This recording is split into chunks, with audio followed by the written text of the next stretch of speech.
Ada siswa yang berasal dari Kalimantan, Sulawesi, Nusa Tenggara, Papua, dan sebagainya. Bismillahirrahmanirrahim. Assalamualaikum warahmatullahi wabarakatuh. Hai anak-anak, gimana kabar kalian? Alhamdulillah, luar biasa, Allahu Akbar. NI Kresna is the best. Nah, hari ini kita akan belajar bersama mata pelajaran tematik muatan bahasa Indonesia. Nah, sebelumnya kita berdoa dulu ya. A'udzubillahi minasyaitonirrajim. Bismillahirrahmanirrahim. Rabbishrahli sadri wa yassirli amri wahlul 'uqdatam min lisani yafqahu qawli. Rabbi zidni 'ilma warzuqni fahma. Amin ya rabbal alamin. Nah, hari ini kita akan belajar bersama ya. Siapkan buku kalian masing-masing ya. Harus disiapkan. Kita akan belajar apa? Kita akan belajar sebentar. Nah, nih. Kita akan belajar mata pelajaran bahasa Indonesia tentang gagasan pokok dan gagasan pendukung dalam bentuk tabel. Yang kedua, membuat ringkasan teks dengan peta pikiran. Bu Uswa akan jelaskan satu persatu. Ya, sebelumnya kita sudah belajar tentang gagasan pokok, gagasan pendukung, lalu kita juga sudah belajar membuat peta pikiran. Jadi menentukan gagasan pokok dan gagasan pendukung lewat peta pikiran dan diagram. Hari ini kita akan belajar dalam bentuk tabel. Sebelumnya kita ulangi, apa itu gagasan pokok? Coba dibuka bukunya, halaman berapa? Gagasan pokok adalah topik yang dibahas pada suatu teks ya. Jadi gagasan pokok adalah topik yang dibahas pada suatu teks. Sedangkan gagasan pendukung adalah uraian atau informasi tambahan pada suatu teks yang terletak pada kalimat penjelas. Di pembelajaran sebelumnya kalian sudah belajar tentang kalimat utama dan kalimat penjelas. Apa itu kalimat utama? Apa itu kalimat penjelas? Ayo kita simak baik-baik, nanti Bu Uswa akan jelaskan setelah kita membaca bacaan di halaman berapa? Silakan dibuka bukunya, halaman berapa ya? 39. Ya, dibuka bukunya halaman 39. Di situ nanti ada bacaan. Nih, coba. Terlihat ya? Ada bacaan dengan judul Gelar Budaya di Sekolah. Sebentar. Kita baca. Sudah siap ya anak-anak ya? Gelar budaya di sekolah. Keragaman tidak hanya terdapat di lingkungan masyarakat, tetapi juga di lingkungan sekolah. Para siswa di sekolah Udin terdiri atas berbagai suku bangsa. Mereka berasal dari berbagai daerah di Indonesia. Ada siswa yang berasal dari Sumatera, ada siswa yang berasal dari Jawa, ada siswa yang berasal dari Kalimantan, Sulawesi, Nusa Tenggara, Papua, dan sebagainya. Nah, setiap daerah memiliki budayanya masing-masing. Sekolah sering mengadakan gelar budaya untuk memperkenalkan kekayaan budaya Indonesia kepada para siswa. Misalnya, gelar pakaian daerah, gelar makanan tradisional, dan gelar musik tradisional. Pada saat gelar pakaian daerah, para siswa mengenakan pakaian daerah ke sekolah. Pada saat gelar makanan tradisional, para siswa membawa contoh makanan tradisional ke sekolah. Pada saat gelar musik tradisional, para siswa mengadakan pertunjukan musik daerah. Nah, di situ di bacaan itu ada berapa paragraf? Ada 2 paragraf. Kita bahas yang paragraf pertama, cara menentukan gagasan pokok dan gagasan pendukung nanti jika dituliskan dalam bentuk tabel.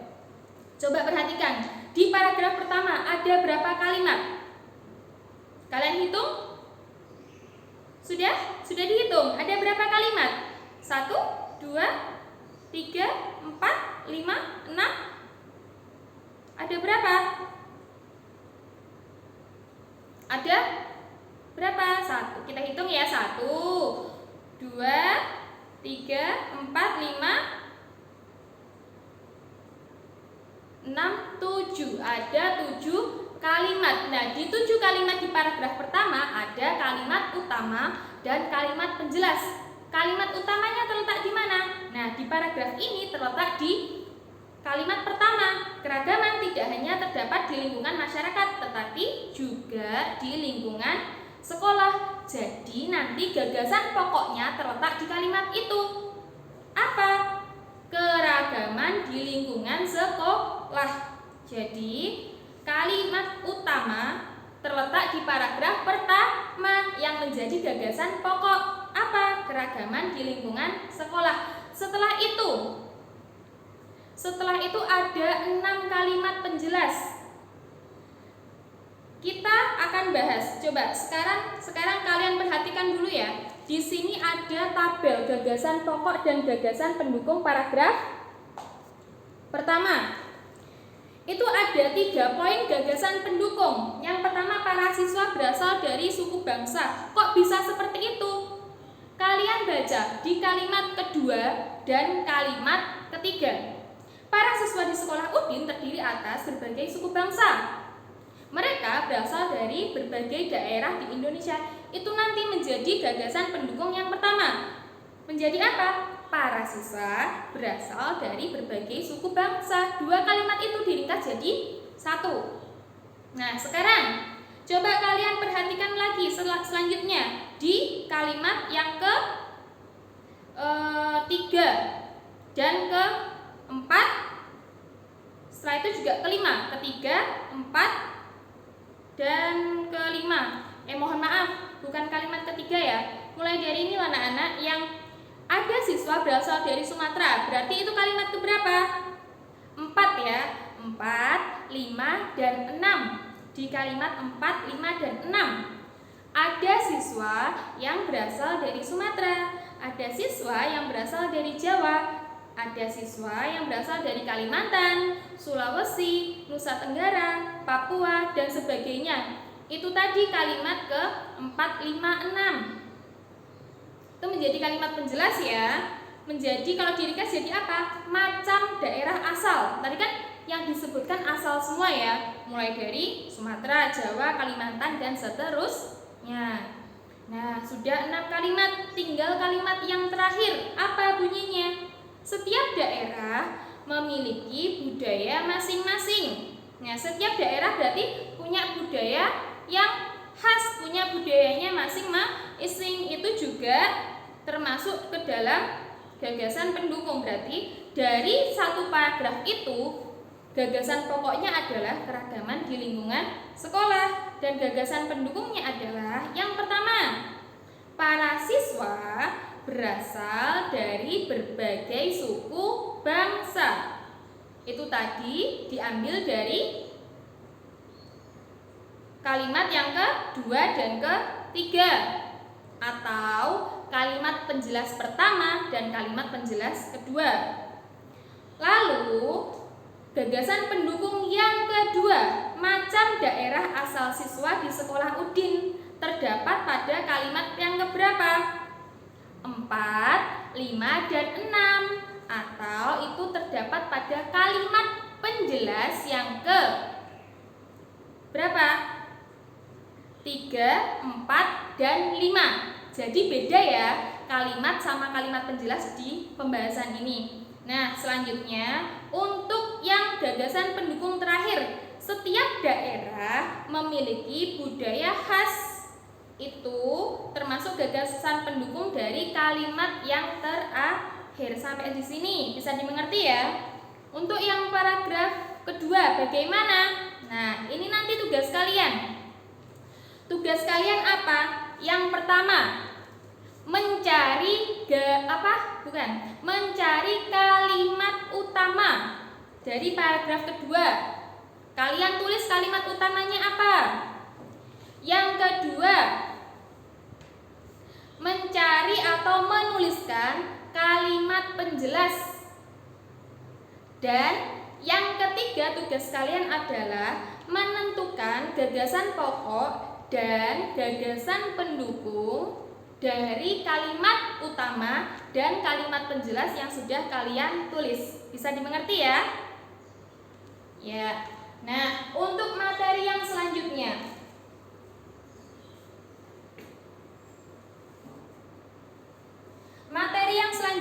kita akan belajar tentang membuat ringkasan teks dengan peta pikiran.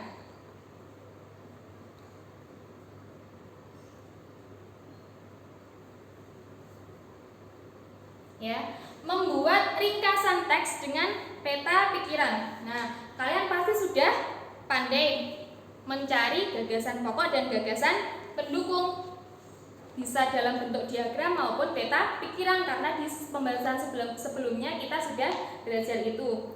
Nah, peta pikiran itu berisi apa saja toh? Nah, peta pikiran berisi gagasan pokok dan gagasan pendukung yang dijadikan acuan untuk membuat apa? Membuat sebuah ringkasan.